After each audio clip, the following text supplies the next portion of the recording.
importantly, how it happened is we all know about the relaunching the old 80s chocolate bar Whisper. The PR agency behind this was a company called Borowski down in London, but they had no involvement in what was going on in the social media. It was an element of their campaign that they chose to ignore. Anyway, Whisper relaunched, but it was largely as the result of the momentum that was happening in the blogosphere.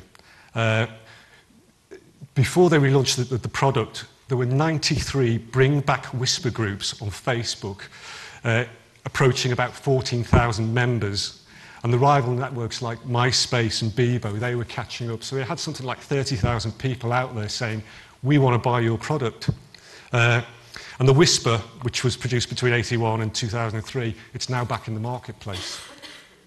And I'll give you just a final sort of case study of our own.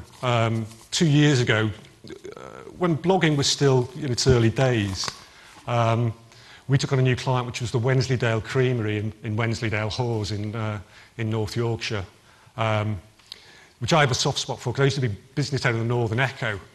And many years ago, it was owned by Dairy Crest. They were going to close down Wensleydale Creamery and move all production to Lancashire, which was a complete anathema to Yorkshiremen. It was Yorkshire's regional cheese.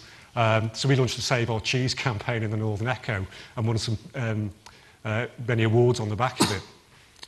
When they came to us to look at them to do their PR, we suggested what they really needed to do was to go for PDO status, which is pre-designated status, designated of origin. So you can only call it Wensleydale cheese if it's made in Wensleydale. You can only call it Parma ham if it's made in Parma. So we launched this campaign purely through the press, but we knew we were missing a trick. So we set up the Wensleydale blog, where we encouraged all the Wensleydale staff to write about their experiences of cheese. It was a handcrafted product. There was lots of nice feelings to have about it. And we launched the blog going. And on that, we set up an online petition asking people from all across the world to sign the petition in favour of Wensleydale cheese, getting PDO status. On the back of that, we generated 16,000 signatures and subsequently went down to the Houses of Parliament to put the petition in to the Department of Food and Agriculture, and that process is now going through Brussels. More importantly than that, we have 20,000 bloggers out there who've had links to the Wensleydale blog, again, all engaging about the brand.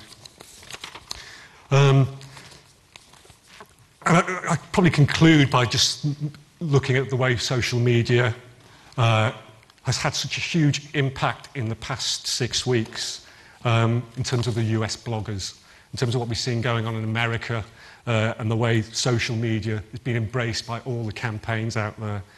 Obama and Biden have got their own dedicated blog.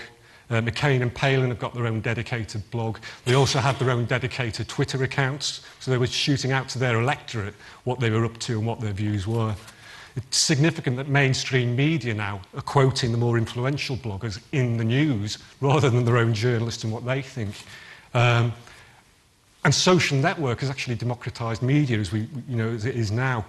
To ask you to wrap up. And with one last point to make, YouTube is a social network, is social media, and it's significant now, I would think, that YouTube has now got its own channel for the Queen. Thanks. Thank you, that was very good. Just before we move on, can I ask you a quick question? Yeah. Obviously, there's a lot of social media out there, and we came across something where one of my employees had made a comment on Twitter, and even though he wasn't being followed by the company he commented about, the company had picked it up and got back to him.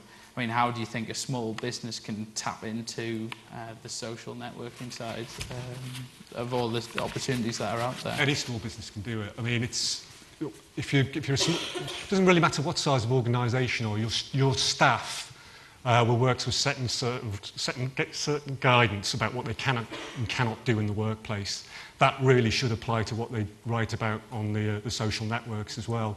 Because it's going to be detrimental to them, potentially detrimental to your client, and it can be detrimental to your client. So if you look at Greenblog, for instance, you'll see we've got a blogging policy about what we will not write about. Okay. And I mean, we get loads of CVs all the time, people looking for jobs with green communications. First thing I do is go on Facebook and see what they're like. Because if they're going out of an evening, getting off the tits on 20 pints of lager or something like that, I'm not really sure I want that person working in my organisation. All right, thank you very much. All of that. Are you next, Kev? I think so. Oh, no, it's me. Yeah, we went in order. I'm going to focus upon the creative side of digital marketing because it's something I believe in passionately that, you know, if you cast your mind back, if you're old enough, 10 years ago when direct marketing came to the fore, a lot of brands were just mimicking their above-the-line activity and putting it into an envelope and calling it direct mail before we actually realised, actually, there's something we need to be more serious about this. There's something more we can be doing. And I'm seeing this in digital marketing, a lot of brands just mimicking their above-the-line and putting it into the digital media space and thinking it's going to work when the reality is something completely different. I'm going to start with some figures because figures are great. Not stats, but just figures. 25 million people, that's how many people are online in the UK as of March this year. Each of those 25 million people spend on average 31.3 hours online a month. That equates to 805 million hours every single month spent by people in the UK, which equals this ridiculous number in terms of the number of seconds. But most critically, 3.5 is the most important number out of all of those. And that's 3.5 billion that will be spent in online media in the UK in 2008. So as brand owners, as marketeers, especially in these times of squeezing budgets, you know, the spend is going online and we are jumping on the online landscape as fast as we possibly can. Now, that works out, it's £6,600 every single minute, £110 every single second being spent by brands online. And the most annoying thing from my perspective as somebody that passionately believes in creativity is I would say the majority of that has been wasted because it's not being treated as a separate entity and being looked at separately by both agencies and by clients. Now, if you put that into a caveat, you've got on a typical day some really interesting stuff here from Yahoo and Carrot. A young person selects from 200 plus cable television networks, 5,500 consumer magazines, 10,500 radio stations. I'll probably best have said this is in the US, not in the UK. 30 million plus websites and 122,000 newly published books. That's just in one day. That's the choice available to an individual. Even further, if you took the world's total production of print, film, optical and magnetic content, you'd acquire approximately 1.5 billion gigabytes of storage. So that's equivalent to 250 megabytes for every single person on the earth. So there's a plethora of information out there. We're all rushing onto online to try and access it. And if you take it to the next stage, one edition of the Sunday Times now contains more information than the average 17th century man would be exposed to in his lifetime. So as consumers, not just marketeers, whenever we're online, we've got an absolute need to actually sift and filter and sort all this information that's available to us. Hence the rise of Google. That's why the search engine exists. But the reason I'm trying to stress this point is, number one, think about why people are online as marketeers. When I go to the news website, I'm not going on that website to click on the banner ad at the top, the skyscraper on the side, or the MPO that's screaming to me. I'm there because I want to sort and filter the information I'm looking for. So it's not just a simple case of putting your information on there and hoping that you're going to get the click-through activity. And the one thing that you can use to change that is creativity. So, the point, you need to engage. Interruption marketing has been around for a long, long time, and it used to be applied to the TV, but my argument is the TV isn't interruption marketing. You're watching a television program, it stops, and you're watching the adverts. You're not interrupting your actual viewing of that program. Online, you do have to interrupt the consumer because they aren't there for your ad, your content.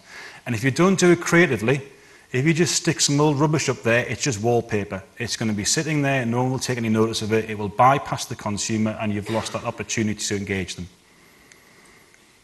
Now, what I'm going to run now are some really good campaigns. Okay, I love case studies. This is some work by British Airways.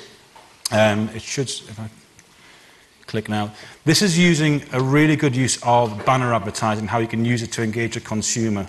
On this one here, the banner advertising, what basically happens is paint falls from the top and those prices then fill the entire screen. So you talk about interruption marketing, that website, the person's got to see the news, all of a sudden it's filled with the prices from British Airways. On the next one, it's a kaleidoscope that sits in the middle of the screen and they move an arrow around and the prices change so you can actually play with the kaleidoscope in the centre of the screen.